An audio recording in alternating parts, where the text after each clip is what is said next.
con Pedro Pensil. Circuito Éxitos.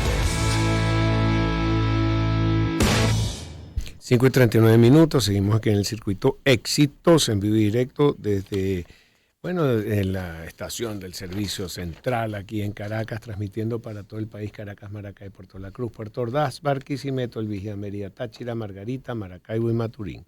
Bueno, tenemos nuestro próximo invitado. Él es economista, profesor, abogado con trayectoria en bancos comerciales, banca de inversión, sobre todo en la Bolsa de Valores. Ramiro Molina. Ramiro, un placer tenerte. Muy buenas tardes. ¿Cómo te va? Hola Pedro, honrado de estar aquí otra vez. Igualmente para nosotros. Bueno, el mercado sigue en lo que llamamos roller coaster, una montaña rusa. Hay siempre incertidumbre. Están pasando todavía los estragos de los problemas bancarios que se suscitaron en los Estados Unidos, viendo cómo son los resultados de earnings, de utilidades de las compañías, cómo está afectando una posible recesión en los Estados Unidos, si va a ser fuerte o no. Pero bueno, todo esto es un mundo que tú ves lo que se llama el riesgo sistemático, el riesgo que conlleva todas las acciones, que no se salva así dando el mejor resultado del mundo, no todas se mueven al unísono cuando cae el mercado. Inclusive las bitcoins, que decían, no, esta es un asset, un tipo de activo distinto. Y mentira, tienen correlación perfecta con el mercado. Cuéntanos un poco, por favor, tu opinión experta y bienvenido. Bueno, el marco macroeconómico en el que se inician los análisis de esto ha ido variando y muy rápido, como no habíamos visto en muchas oportunidades en el pasado. Hace unos meses comenzamos el año y el debate era inflación versus crecimiento o recesión. Después, con la turbulencia en el sistema financiero, el debate se trasladó a estabilidad financiera versus inflación. El episodio de turbulencia financiera creo que se acotó bastante rápido, tal vez no definitivamente, pero sí ha generado tranquilidad porque estaba muy presionado por la perspectiva de subas de tasa de interés continua, recurrentes durante el año, y esa amenaza, digamos, se ha disipado. Después de los anuncios del FED ayer, creo que el consenso para todo el mundo es que habrá un incremento de 0,25 puntos más en la reunión de mayo y después comiencen a bajar. Eso es un escenario muy distinto al que teníamos hace 2 meses, incluso hace un mes, con inestabilidad financiera, porque al subir las tasas bajaban los precios de los bonos y se afectaba la cartera enorme que tienen las instituciones financieras, los bancos, porque bajaban los precios de sus bonos. Y ese fue el problema de Silicon Valley, del banco de Silicon Valley, que se le abrió una brecha que no pudo cubrir porque no pudo levantar capital, y eso generó todo el pánico de finales de febrero. Un Titanic, pero rescatable. Rescatable. El gobierno de Estados Unidos particularmente, pero todos los bancos centrales del mundo, incluso el suizo, que lo hizo con cierto retardo, pero no vaciló en darle el auxilio y crear las condiciones para que Credit Suisse, un banco emblemático de Suiza, uno de los 2 grandes junto con UBS, que terminó comprándolo, pues requería no solamente auxilio, sino que para Suiza en este caso es algo icónico. Un banco suizo por definición pues no podía simplemente quebrar.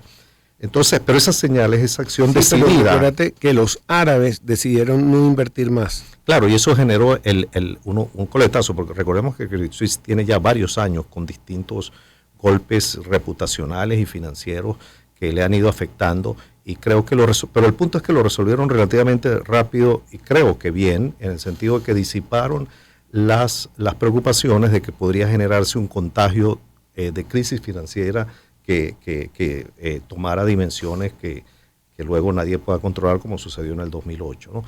Creo que eso se acotó y ahora se refuerza con la señal de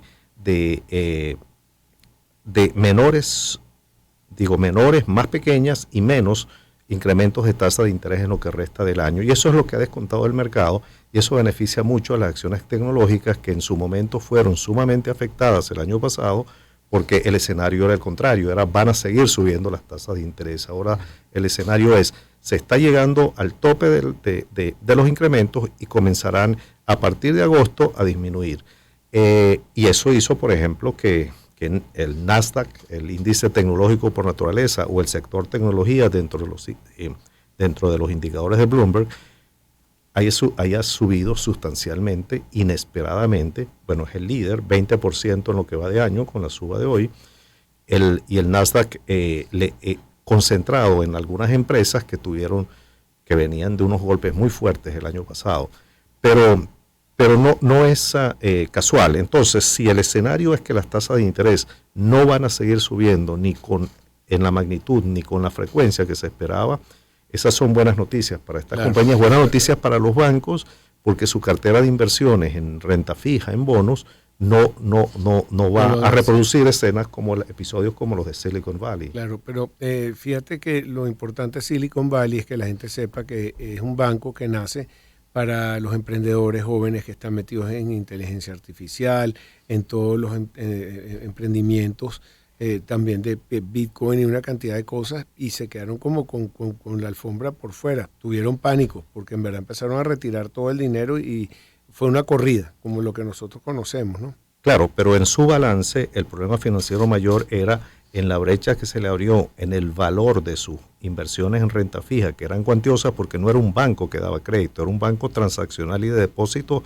para ese segmento, los startups y de compañías de ¿Cuál era la facilidad que tenían? ¿Por qué metían el dinero ahí? Porque les daba plataforma de pagos y recibos con muchas más facilidades que los bancos convencionales. Digamos, el compliance no es que era menor, sino que estaba más adaptado al tipo de transacciones que en los bancos convencionales pues no calzaban en los estándares en los que ellos siempre se han manejado.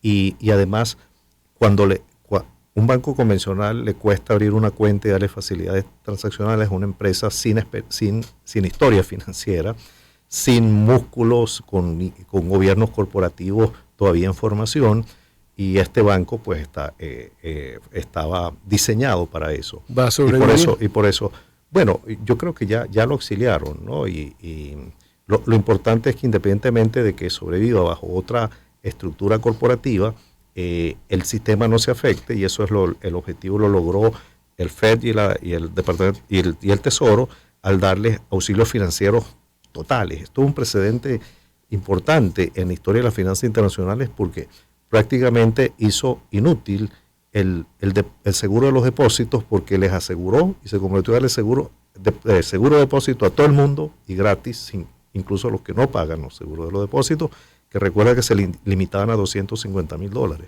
Por cuenta, en money market. Correcto. Y ahora tuvo que dar una señal tan contundente, pero disipó las posibilidades de una expansión de esa crisis a otras instituciones. Mira, tengo que ir a una pausa. Al regreso seguimos hablando de este importante tema y cómo es Venezuela, el tema de encaje, financiamiento, de esta crisis que tenemos en este momento, pero compensado un poco por las ventas de Chevron y de algunas compañías petroleras. Chevron parece que triplicó su producción, pero hablamos de eso ahorita.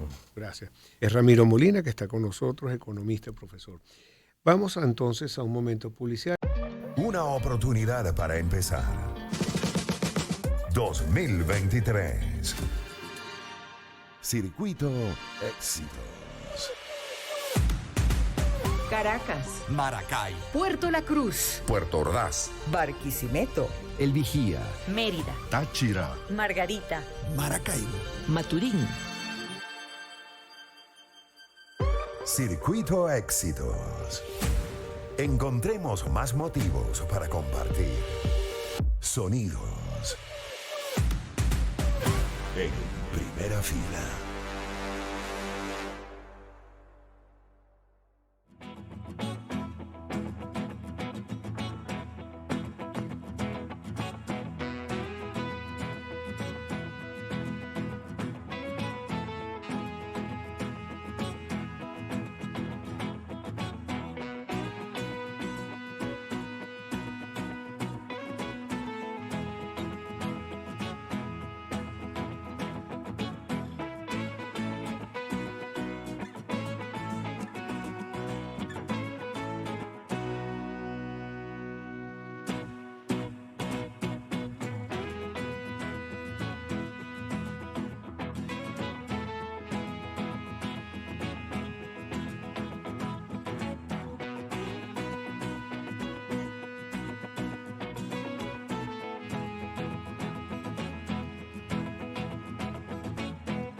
Una oportunidad para empezar. 2023. Circuito Éxitos.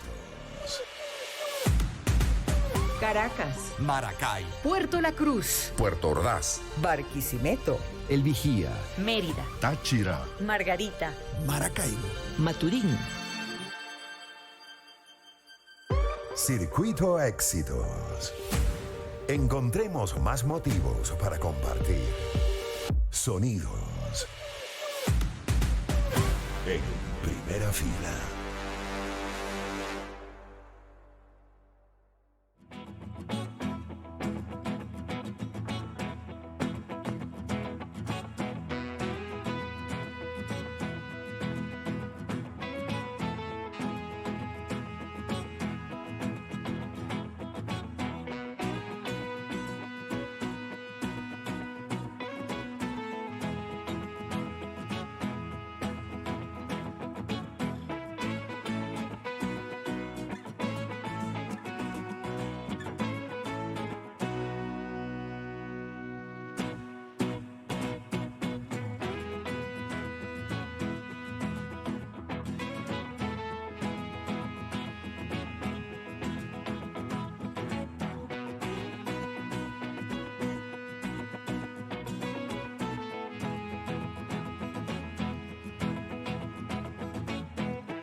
Una oportunidad para empezar.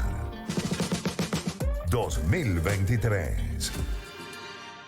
Circuito Éxitos.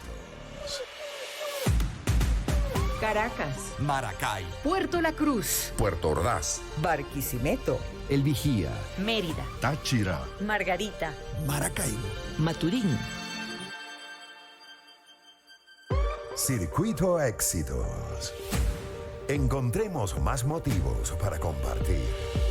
Sonidos. En primera fila.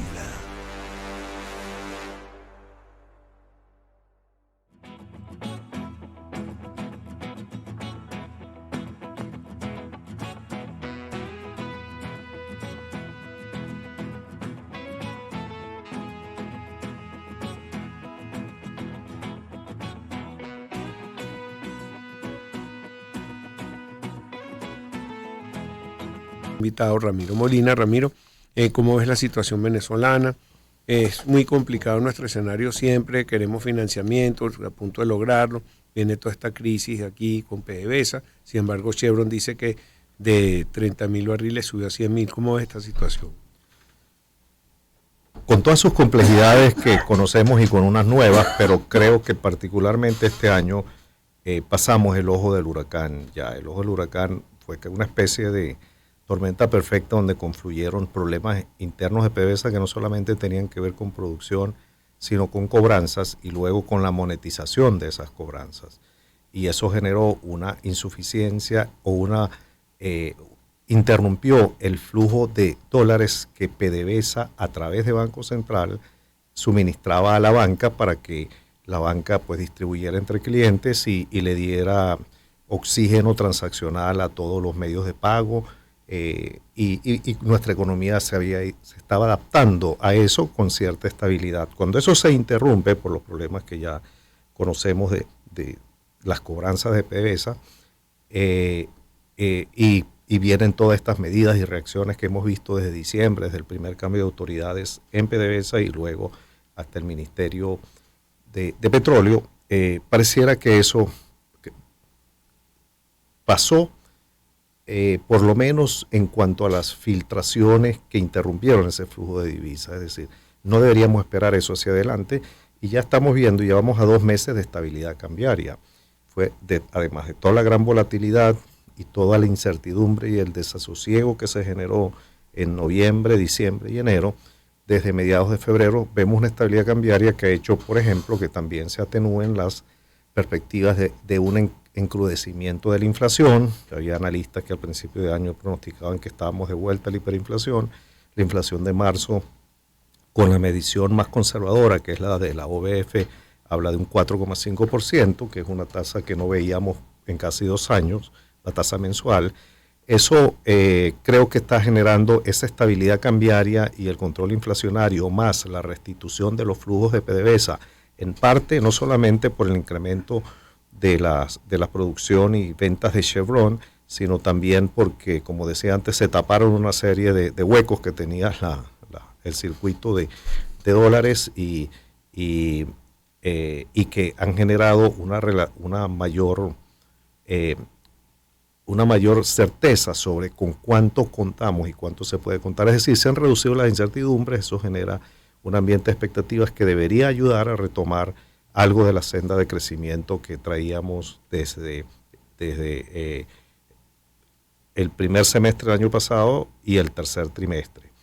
Pero bueno, vamos a terminar, creo que en neto, con un incremento menor al que se esperaba, pero con una economía que va a tener 2 grandes pruebas. La primera prueba debemos verla el 1 de mayo ante la expectativa de un aumento salarial que ya se debe concretar finalmente, porque en medio de toda esta tormenta, pues los asalariados que dependen sobre todo del salario mínimo de los pensionados, han sido tratados, creo que han sido golpeados de una manera muy dramática. Mira, en cuanto todo esto, pero creo que eso lo vamos a saber dentro de 2 semanas, cómo se confronta ese problema. ¿Y las sanciones, qué opinas tú? Bueno, pareciera que la expectativa de que haya grandes cambios se alejan. La ecuación política en Estados Unidos, recuerda que van a tener elecciones el próximo año y ya entran en campaña electoral, y si aumentan las probabilidades de que vuelva un gobierno republicano, no solamente deberíamos prepararnos para que las sanciones continúen, sino que de repente vuelvan a complicarse aún más. Depende de quién sea el candidato republicano, pero parece que cualquiera de los dos, o Trump o DeSantis, serían pro sanciones. Serían pro sanciones, de manera que creo si que... Si repite un gobierno demócrata, no. Creo que habría más flexibilidad, por lo menos no en el escalamiento, pero seguiríamos bajo el régimen. Es decir, lo que podríamos estar logrando, creo yo, es algunas licencias puntuales. Sí, a pesar de la crisis energética de los Estados Unidos. Eso juega a favor de Venezuela, pero la crisis energética es una crisis progresiva, digamos, no es algo que tienen que terminar de un día para otro, sino en el tiempo. Y creo que ya nos están dando muestras de cómo se han reacomodado este mundo post-pandemia, post-guerra, porque esa es otra ecuación. Si la guerra de Rusia también está ahí para quedarse, pareciera que va a ser una guerra de largo plazo, que no tiene una solución en el futuro inmediato, y eso genera entonces una situación en el mercado energético donde los productores, por ejemplo, esta reciente decisión del OPEP Plus de recortar producción, le dio un piso y un impulso nuevo al precio del petróleo. Mayores precios del petróleo le comienzan a funcionar bien a los productores, pero también a Estados Unidos, en el sentido de que vuelve a ser rentable algunas probabilidades de aumentar su producción de shale oil, ¿no? Se nos acabó el tiempo, lamentablemente. Pregunta de tema. Muy agradable. Tenemos que seguir hablando de los temas. Además, Lo que se ve es que, bueno, no sé si se adelantan elecciones, si le dan legitimidad a Maduro o no. Estamos esperando las primarias. Hay muchos escenarios vivos en este momento y que hay mucha incertidumbre. Entonces, es que los que trabajamos en economía, finanzas, inversionistas, esa es la peor palabra, incertidumbre, porque eso es riesgo. Así es. Bueno, muchísimas gracias por estar aquí. Saludos a todo el equipo de Fidenca, que siempre muy cercanos a nosotros. Ramiro Molina, economista y abogado con trayectoria en bancos comerciales y banca de inversión. Nosotros damos una pausa y regresamos con más para ustedes. Una oportunidad